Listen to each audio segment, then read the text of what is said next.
नमस्कार, good morning. सुबह के 9 बज चुके हैं। आप देख रहे हैं इंडिया वॉइस। मैं हूं आपके साथ रिया डंगवाल। बुलेटिन की शुरुआत करेंगे बड़ी और अहम खबर के साथ। कांग्रेस नेता राहुल गांधी के बयान पर घमासान जारी है, जिसको लेकर कांग्रेस सांसद हरीश चंद्र मीणा से इंडिया वॉइस संवाददाता नितिन चौधरी ने खास बातचीत की है। आपको सुनवाते हैं उन्होंने क्या कुछ कहा। नेता राहुल गांधी विदेश यात्रा पे है, जहां विदेश यात्रा पे जाकर राहुल गांधी ने जो एक टिप्पणी की है सिख धर्म को लेकर, तो हमारे साथ खास बात करने के लिए हरीश मीणा सर हैं। सर, जिस तरीके से आज राहुल गांधी जो है विदेश यात्रा पे हैं और उन्होंने एक सिख धर्म को लेकर एक टिप्पणी की है, तो उसको लेकर किस तरीके से देखते हो आप? राहुल गांधी जी ने टिप्पणी कोई गलत नहीं करी है, किसी के खिलाफ नहीं करी है। उसको ऐसा तोड़ मरोड़ के बताया गया है कि जैसे उन्होंने किसी धर्म का वो अपमान किया है। राहुल गांधी जी सब धर्मों का, सब जातियों का सम्मान करते हैं और उन्हें ऐसा कुछ नहीं कहा जिस तरह से प्रेस में बताया गया है। सर, लगातार इस पे राजनीति भी गर्माती हुई नजर आ रही है। कल भारतीय जनता पार्टी के कार्यालय के पास में धरना प्रदर्शन चल रहा है इसको लेकर। राजनीति होनी चाहिए विकास की, विचार की, विचारधारा की। राजनीति होनी चाहिए महंगाई कैसे कम हो, राजनीति होनी चाहिए बेरोजगारी कैसे कम हो। अब ये बीजेपी वाले ये बात तो करते नहीं है और धर्म जाति इसकी बातें करते हैं। बताइए आपने 10 साल में क्या किया है, वो क्यों नहीं बताते देश को? तो मैं मानता हूँ ये राजनीतिक वो है, कोई उनके पास कोई आधार नहीं है बोलने के लिए और उनको लग रहा है कि धीरे धीरे बीजेपी का जनाधार समाप्त हो रहा है, तो इस तरह की तरह वो अनर्गल बातें कर रहे हैं। सर, राजस्थान की बात की जाए तो राजस्थान में जो है अलग कुछ जिले बनाए गए हैं, तो आप किस उसको लेकर? हाँ, राजस्थान में कांग्रेस सरकार में गहलोत साहब की सरकार थी, जिले बने थे। जनता की सुविधा को ध्यान में रखते हुए, जनता के विकास को ध्यान में रखते हुए और जनता की मांगों को ध्यान में रखते हुए जिले बनाए गए और मैं उसका स्वागत करता हूँ। सर, लगातार पेपर लीक को लेकर भी लगातार छात्रों को जो काफ़ी परेशानी हो रही है पेपर लीक मामले में। गलत है, पेपर लीक नहीं होने चाहिए। छात्रों के भविष्य के साथ कोई भी खिलवाड़ नहीं करे और परीक्षाएं समय पे हो, नतीजे समय पे आए, बच्चों को रोजगार समय पे मिले। सर, लगातार जिस तरीके से जो है पेपर लीक हो रहा था उस समय से लगातार कांग्रेस को लेकर बात की जाए, गहलोत जी और सचिन पायलट के बीच में काफ़ी तनाव देखने को मिल रहा था। पेपर लीक किसी टाइम में हो, कांग्रेस के टाइम में हुआ हो, बीजेपी के टाइम हुआ हो, वो गलत है, वो नहीं होना चाहिए था और दोषियों को सजा मिलनी चाहिए। मैं सुशील के साथ मैं नितिन चौधरी, इंडिया वॉइस। वही बड़ी खबर बता दें, सीधा बदायूं से आ रही है। सपा विधायक ब्रजेश यादव ने सीएम योगी को पत्र लिखा है। इस दौरान कस्बा उघैती को नगर पंचायत बनाने की उन्होंने मांग की है। कस्बे से जुड़े गांवों के विकास का हवाला देते हुए उन्होंने कहा है कि इस कस्बे उघैती को नगर पंचायत बनाया जाए। साथ ही आपको बता दें कि नगर पंचायत बनाने की सभी शर्तें पूरी करने की भी उन्होंने पत्र में बात लिखी है। सहसवान विधानसभा क्षेत्र से समाजवादी पार्टी के विधायक है ब्रजेश यादव। तो सपा विधायक ब्रजेश यादव ने यूपी के मुख्यमंत्री योगी आदित्यनाथ को पत्र लिखा है। पत्र लिखकर उन्होंने कस्बा उघैती को नगर पंचायत बनाने की मांग की है। कस्बे से जुड़े सभी गांवों के विकास का हवाला देते हुए उन्होंने ये मांग की है कि कस्बा उघैती को नगर पंचायत का दर्जा दिया जाए और नगर पंचायत बनाने की जो भी सभी शर्तें हैं वो पूरी करने की भी उन्होंने पत्र में बात लिखी है। सहसवान विधानसभा क्षेत्र से समाजवादी पार्टी के विधायक है ब्रजेश यादव। सपा विधायक ब्रजेश यादव ने सीएम योगी आदित्यनाथ को पत्र लिखकर कस्बा उघैती को नगर पंचायत बनाने की मांग की है। साथ ही उन्होंने कस्बे से जो भी गांव जुड़े हैं उनके विकास का हवाला देते हुए ये मांग की है कि कस्बा उघैती को नगर पंचायत का दर्जा दिया जाए, नगर पंचायत बनाया जाए। इसी संबंध में समाजवादी पार्टी के विधायक ब्रजेश यादव ने सीएम योगी आदित्यनाथ को पत्र लिखा। पत्र लिखकर उन्होंने मांग की कि कस्बा उघैती को नगर पंचायत का दर्जा राज्य सरकार द्वारा दिया जाना चाहिए। साथ ही उन्होंने कस्बा उघैती से जुड़े सभी गांवों के विकास का हवाला देते हुए ये मांग की है। इसके साथ ही सभी शर्तें पूरी करने की भी पत्र में बात लिखी है। तो बदायूं से बड़ी खबर, जहां समाजवादी पार्टी के विधायक ब्रजेश यादव ने समाजवादी पार्टी के विधायक ब्रजेश यादव ने यूपी के मुख्यमंत्री योगी आदित्यनाथ को पत्र लिखा है। पत्र लिखकर उन्होंने कस्बा उघैती को नगर पंचायत बनाने की मांग की है और कस्बा उघैती से जुड़े सभी गांव के विकास का उन्होंने इस दौरान हवाला दिया और साथ ही पत्र में ये बात भी लिखी कि नगर पंचायत बनाने की जो भी शर्तें हैं उन सभी शर्तों को पूरा किया जाएगा। सहसवान विधानसभा क्षेत्र से समाजवादी पार्टी के विधायक है ब्रजेश यादव।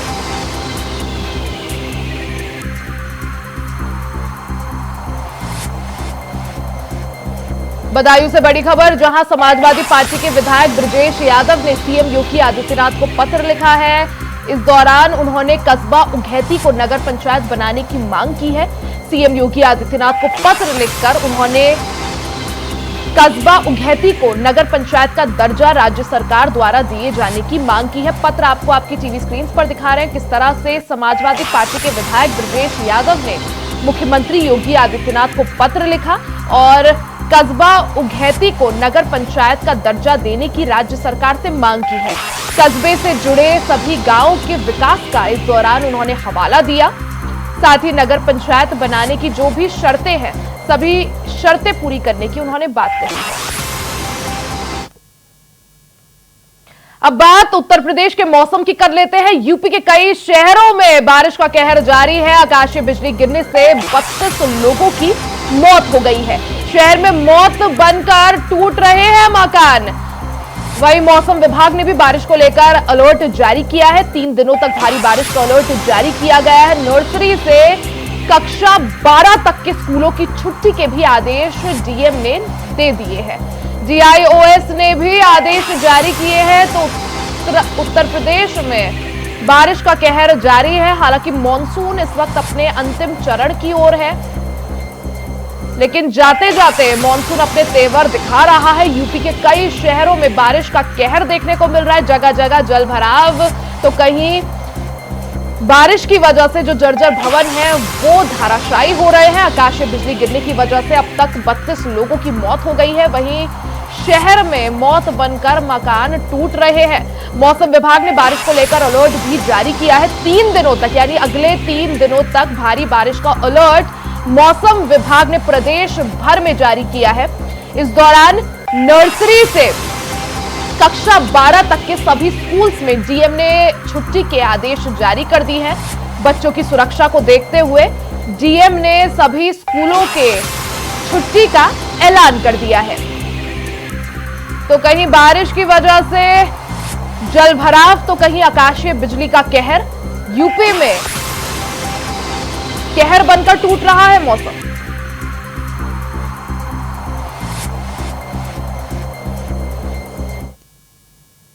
वहीं राजधानी लखनऊ से खबर आपको बताते हैं, जहां बारिश में लखनऊ यूनिवर्सिटी के पास सड़क धंस गई। जी हां, 10 फीट बीच सड़क पर गहरा गड्ढा हो गया। नगर निगम लेसा की बड़ी लापरवाही इस दौरान सामने आई है। लखनऊ में इससे पहले विकास नगर में भी सड़क धंसी थी। अचानक सड़क धंसने से बड़ा हादसा होने से बच गया। सीवर लाइन के रिसाव से जगह जगह सड़कें धंस रही हैं। तो तस्वीरें आप देख सकते हैं, ये राजधानी लखनऊ की तस्वीरें हैं, जहां झमाझम बारिश के बाद अचानक लखनऊ यूनिवर्सिटी के पास सड़क पर 10 फीट गहरा गड्ढा हो गया। आप देख सकते हैं कितनी खतरनाक ये स्थिति। अगर उस वक्त यहां पर कोई मौजूद होता तो बड़ा हादसा हो सकता था। लखनऊ यूनिवर्सिटी, राजधानी लखनऊ की आपको ये तस्वीरें दिखा रहे हैं। जब राजधानी लखनऊ की सड़कों की ये स्थिति है तो आप सोच सकते हैं, आप अंदाजा लगा सकते हैं कि प्रदेश भर में जो सड़कें हैं किस तरह से स्थिति होगी। तो बारिश में, क्योंकि जिस तरह से बारिश का कहर जारी है, लगातार बारिश हो रही है, बारिश के कहर का असर अब देखने को मिल रहा है। बारिश की वजह से लखनऊ यूनिवर्सिटी के पास की जो सड़क है वो 10 फीट गहरा उसमें गड्ढा हो गया, वो धंस गई। साथ ही इससे पहले भी राजधानी लखनऊ में ऐसी ही तस्वीर सामने आई थी, जहां विकासनगर इलाके में भी सड़क धंसी थी। यहां पर जो स्थानीय लोग हैं वो नगर निगम पर लापरवाही का आरोप लगा रहे हैं। अचानक सड़क धंसने से बड़ा हादसा हो सकता था। हालांकि गनीमत रही कि किसी को भी कुछ भी नुकसान नहीं हुआ। वहीं सीवर लाइन के रिसाव से जगह जगह सड़कें धंस रही हैं। तस्वीरें आप देख सकते हैं कितनी भयानक ये स्थिति।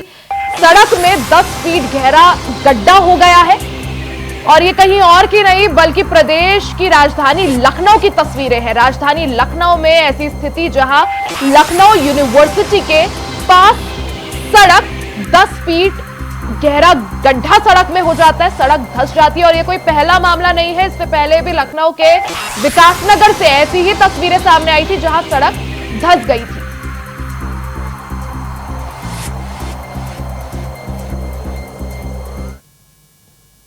अब बात कर लेते हैं राजधानी दिल्ली की। दिल्ली से बड़ी खबर, सीएम अरविंद केजरीवाल की 2 याचिकाओं पर आज सुनवाई। 5 सितंबर को सुप्रीम कोर्ट ने अपना फैसला सुरक्षित रख लिया था। 2 याचिकाओं पर आज सुप्रीम कोर्ट अपना फैसला सुनाएगा। सीबीआई की गिरफ्तारी को चुनौती देने वाली याचिका पर सुनवाई पूरी हो गई है। आज इस मामले में सुप्रीम कोर्ट अपना फैसला सुनाएगा। जमानत की मांग को लेकर सुप्रीम कोर्ट में सुनवाई होगी। जस्टिस सूर्यकांत और उज्जवल भुइया दोनों फैसला सुनाएंगे। तो ये बड़ी खबर आपको राजधानी दिल्ली से बता दें, दिल्ली के मुख्यमंत्री अरविंद केजरीवाल की गिरफ्तारी को चुनौती देने वाली याचिका पर सुप्रीम कोर्ट ने 5 सितंबर को सुनवाई की थी। इस दौरान सुप्रीम कोर्ट ने अपना फैसला सुरक्षित रख लिया था। उसके बाद सुप्रीम कोर्ट ने आज की तारीख दी थी। अब आज सुप्रीम कोर्ट इस मामले में अपना फैसला सुनाएगी। हालांकि दिल्ली के मुख्यमंत्री अरविंद केजरीवाल को ईडी से जुड़े मनी लॉन्ड्रिंग मामले में पहले ही सुप्रीम कोर्ट की तरफ से जमानत मिल चुकी है, लेकिन उसके बाद सीबीआई ने उन्हें गिरफ्तार कर लिया था, जिसकी वजह से वो तिहाड़ जेल में ही बंद है। वहीं आज सीबीआई को चुनौती देने वाली अरविंद केजरीवाल की याचिका को, सीबीआई की गिरफ्तारी को चुनौती देने वाली अरविंद केजरीवाल की याचिका पर सुप्रीम कोर्ट ने बीते 5 सितंबर को सुनवाई की थी, जिसके बाद सुप्रीम कोर्ट ने अपना फैसला सुरक्षित रख लिया था। आज इस मामले में सुप्रीम कोर्ट अपना फैसला सुनाएगी।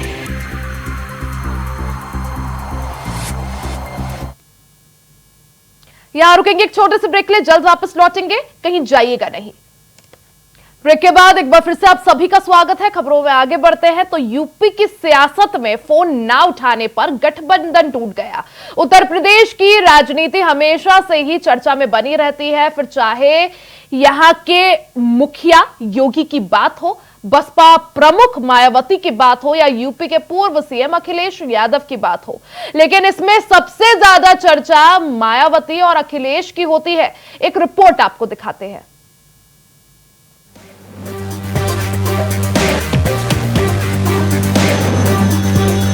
एक कहावत तो आपने जरूर सुनी होगी, दूध का जला भी छाछ फूंक फूंक कर पीता है। जी हाँ, समाजवादी पार्टी से 2 बार गठबंधन करने वाली बसपा मुखिया मायावती अब पछता रही हैं। बहन जी अतीत के पन्ने फिर पलट रही हैं। गठबंधन के दौरान मिले दुख दर्द से सभी को रूबरू करवाया है और सपा पार्टी के राज में महिलाओं और दलितों के साथ क्या कुछ किया गया, इसकी पटकथा अपनी बुकलेट में लिख रही हैं। बसपा सुप्रीमो मायावती ने 2019 लोकसभा चुनाव के बाद समाजवादी पार्टी से गठबंधन तोड़ने के पीछे की वजह बताई है। मायावती ने कहा कि लोकसभा चुनाव परिणाम के बाद पार्टी को 10 सीटें मिली थी, जबकि समाजवादी पार्टी के खाते में 5 सीटें आई थी। मायावती का कहना है कि चुनाव परिणाम के बाद अखिलेश यादव ने फोन उठाना ही बंद कर दिया था, जिसके बाद पार्टी का स्वाभिमान बचाने के लिए उन्होंने समाजवादी पार्टी से गठबंधन तोड़ दिया था। ये दावा उन्होंने अपनी बुकलेट में किया है, जिसे उपचुनाव से पहले पार्टी पदाधिकारियों और कार्यकर्ताओं में बांटा जा रहा है। मायावती द्वारा लिखे गए इस बुकलेट में उन्होंने सपा से 2 बार गठबंधन टूटने की वजह भी बताई है। उन्होंने इसे पार्टी के सम्मान से जोड़ा। उनका ये कहना है कि 2019 लोकसभा चुनाव परिणाम के बाद समाजवादी पार्टी के वरिष्ठ नेताओं ने उनका फोन उठाना बंद कर दिया। यह अनदेखी पार्टी के स्वाभिमान को ठेस पहुंचाने वाली थी। इस वजह से गठबंधन तोड़ने का फैसला लिया गया था।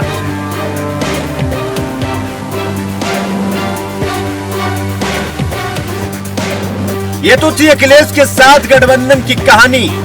तो वहीं जब मुलायम सिंह और काशीराम के बीच गठबंधन हुआ, तब आपको याद होगा कि एक अजीबोगरीब नारा दिया गया था। नारा था कि मिले मुलायम काशीराम, हवा में उड़ गए जय श्री राम। ये तो स्लोगन मात्र था। खैर, इसके बाद मुलायम सिंह यादव जीते और उसके बाद हुआ गेस्ट हाउस कांड। मायावती ने बुकलेट में गेस्ट हाउस कांड का भी जिक्र किया है और दुख जताया है। बुकलेट में उन्होंने ये भी साफ किया कि गेस्ट हाउस कांड के बावजूद क्यों समाजवादी पार्टी से गठबंधन किया था। उन्होंने कहा कि यूपी में बीजेपी को रोकने के लिए अखिलेश यादव ने उनकी पार्टी की पुरानी गलतियों को भूलकर दोबारा मौका देने की बात की थी, लेकिन उसके बाद उनके स्वाभिमान पर आघात पहुंचाया गया। इतना ही नहीं, बहन कुमारी मायावती ने समर्थकों से सपा के पीडीए से सावधान रहने को भी कहा है। आगामी यूपी उपचुनाव की तैयारी में जुटी बीएसपी ने एक 59 पेजों की बुकलेट छपवाई है। इसमें पार्टी कार्यकर्ताओं और बसपा समर्थकों को पार्टी की रणनीति से रूबरू कराने की कोशिश की गई है। ऐसे में ये बुकलेट कार्यकर्ताओं को दिया जा रहा है ताकि उन्हें पिछले कुछ सालों में लिए गए मायावती के अहम फैसलों के पीछे की वजह बताई जा सके और बताया कि बसपा ही दलितों की सबसे बड़ी हितैषी पार्टी है। इस बुकलेट पर सियासत भी अब तेज हो गया है। समाजवादी पार्टी ने बसपा प्रमुख के आरोपों का खंडन किया है। बहरहाल मायावती का यह खुलासा आने वाले उपचुनाव और विधानसभा चुनाव में क्या कुछ असर डालता है, ये तो आने वाला वक्त ही बताएगा। Bureau report, India voice.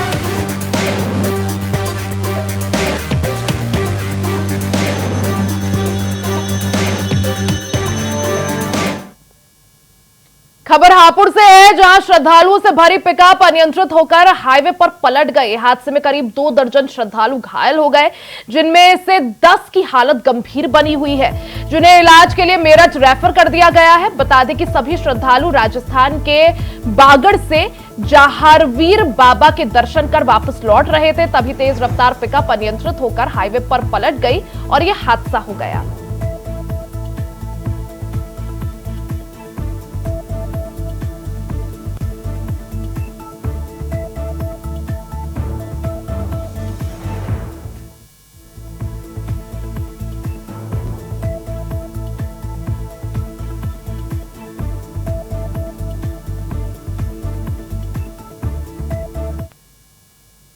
वहीं महाराजगंज से दक्षिण भारत में मिलने वाला लाल चंदन नेपाल के रास्ते चीन भेजा जा रहा था। तभी भारत नेपाल की सोनौली सीमा पर बुधवार को कस्टम विभाग को एक बड़ी कामयाबी मिली है। नेपाली नंबर के कंटेनर में बनी कैविटी से 1.5 टन और एक गोदाम से 1 टन लाल चंदन बरामद किया गया है। चंदन की लकड़ी ट्रक की छत के 2 लेयर के बीच छुपी हुई थी। इस सूचना के बाद कस्टम विभाग ने सोनौली में स्थित एक गोदाम में छापेमारी कर भारी मात्रा में रक्त चंदन की लकड़ी बरामद की है। कस्टम के डीसी विभव सिंह ने बताया कि नेपाली नंबर की गाड़ी और गोदाम में छापेमारी कर लगभग 2.5 टन रक्त चंदन की लकड़ी बरामद की गई है, जिसकी कीमत लगभग 2.5 करोड़ रुपए बताई जा रही है। ये रेड सैंडर जो है पकड़ा गया है। हमारा एलसीए सोनौली पे एक ट्रक जो है पास करने का, बॉर्डर क्रॉस करने का प्रयास कर रहा था, तो सूचना के आधार पर एलसीए सोनौली और नौतनवा की टीम ने एक ट्रक को इंटरसेप्ट किया, उसको वापस घुमा करके बैरियर के पास से लाया गया, जिसकी थॉरो चेकिंग के बाद सीलिंग में हमको एक कैविटी का पता चला। जिस कैविटी को खुलवाया गया तो पता चला उसमें करीब 1.5 टन के आसपास रेड सैंडर छिपा करके रखा गया था। फिर फर्दर इंफॉर्मेशन के बेसिस पे एक गोडाउन का भी हम लोग को पता चला नौतनवा बाईपास में, वहाँ पे शाम को रेड की गई सर्च वारंट के तहत, और उसी रेड के बाद हम लोग को एक रूम में करीब 1 टन के आसपास करीब फर्दर रिकवरी वहाँ पे हुई। सर कितना पकड़ा गया है टोटल और इसका मार्केट वैल्यू? ये 2.5 टन के आसपास रिकवरी हुई है। इसकी मार्केट वैल्यू ग्रे मार्केट में करीब 2.5 करोड़ के आसपास। बलिया असम के गुवाहाटी आईआईटी कॉलेज में बलिया के पढ़ने वाले छात्र ने फांसी लगाकर आत्महत्या कर ली, जिसके बाद उसके पिता और भाई ने कहा कि वो शुरू से ही पढ़ने में होनहार था। अटेंडेंस कम होने की वजह से उसको फेल कर दिया गया था। एक पेपर में बैक लगा दिया था और मेडिकल देने के बाद भी मान्य नहीं किया जा रहा था। घटना के पीछे यह भी एक वजह हो सकती है कि वहां के प्रोफेसर का रवैया ठीक नहीं था। अगर प्रोफेसर लोग सहयोग करते तो यह घटना नहीं होती। इससे पहले भी एक छात्रा ने आत्महत्या कर ली थी। वहीं इस मामले में सपा नेता और पूर्व मंत्री राम गोविंद चौधरी ने कहा कि केंद्र सरकार दलित पिछड़ा विरोधी है। जो लड़का बीमार हो उसका मेडिकल लिया जाता है, उसको मौका दिया जाता है, उसको फेल कर देना। एक दलित लड़का इतना होनहार कैसे हो गया, ये एक संदेहास्पद बात है। इसकी जांच की मांग वहां की सरकार से करेंगे। मेरा नाम रास बिहारी राम है, मैं बिमलेश कुमार का पिताजी हूँ। विमलेश कुमार कौन कहाँ का स्टूडेंट था? विमलेश कुमार मेरा छोटा वाला लड़का था जो IIT गुवाहाटी का स्टूडेंट था। जी, आपके बेटे के साथ किस तरह का हादसा हुआ है और इसके लिए जिम्मेदार कौन है? मेरे बेटा के वो बोले कि ये सुसाइड कर लिया और फांसी लगा लिया। 3rd ईयर का स्टूडेंट था, कंप्यूटर साइंस का स्टूडेंट था। उसका एक अटेंडेंस की वजह से उसको बैक कर दिए थे, यानी फेल कर दिए थे। किस तरह से बच्चे ने अपने अटेंडेंस के कम होने की दलील दी थी और कॉलेज बच्चे का थोड़ा सा वो दिमाग ये दर्द कर रहा था, माथा दर्द करता था, ये वाला थोड़ा प्रॉब्लम था। वो वहाँ पर पूरा चेकअप भी सब कुछ कराया था, कुछ बीमारी नहीं निकली थी। फिर हुआ था तो वो बनारस से, मेरा बड़ा लड़का BHU में पढ़ता है, वहाँ से उसको कंसल्टेंट करके वो दिखाया। दिखाने के बाद से 2 महीने के लिए दवा भी भेजा था। कॉलेज प्रशासन ने किस तरह का कोऑपरेट नहीं किया, क्या धमकी दी? कॉलेज प्रशासन ने क्या है कि टाइम से अगर इसका ये कर दिया होता, अन अटेंडेंस का मैटर ना किया होता और उसको जो भी सुसाइड का ये था तुरंत एक्टिव होकर कार्रवाई किए होते ये वो, तो शायद हो सकता है कि विमलेश कुमार बच जाता। कॉलेज प्रशासन ने क्या कहा था? रेस्टिकेट की किस तरह से रेस्टिकेट की धमकी दी थी और ये इसकी वजह से डिप्रेशन में आया आपका बच्चा? कैसे डिप्रेशन में आया? हम देखिए, चूंकि वर्तमान में वहाँ पर हम थे नहीं, हम बताया गया जैसे उसी के अनुसार हम भी बता रहे हैं। क्योंकि ये बोले थे कि ऐसे आपको टर्मिनेट कर देंगे, वहीं बोले थे और बड़े लड़के को बताए थे, फिर बड़ा लड़के हमको बताया। कौन कहा था टर्मिनेट कर देंगे? अब उनके टीचर, मैं वार्डन से जब पूछा तो वार्डन बोला कि नहीं मैं नहीं कुछ किया हूँ। फिर उसके टीचर से बोला, लेक्चरर से, वो बोला कि मैं नहीं ऐसा किया हूँ। 60 नोटिस देते हैं और फेल के, और 60 नोटिस देके फिर तुरंत एग्जाम करा के हम लोग किसी भी बच्चे को फेल नहीं करते। वो हम बुलेटिन में फिलहाल के लिए सिर्फ इतना ही। खबरों का सिलसिला जारी रहेगा, बन रहे हमारे साथ।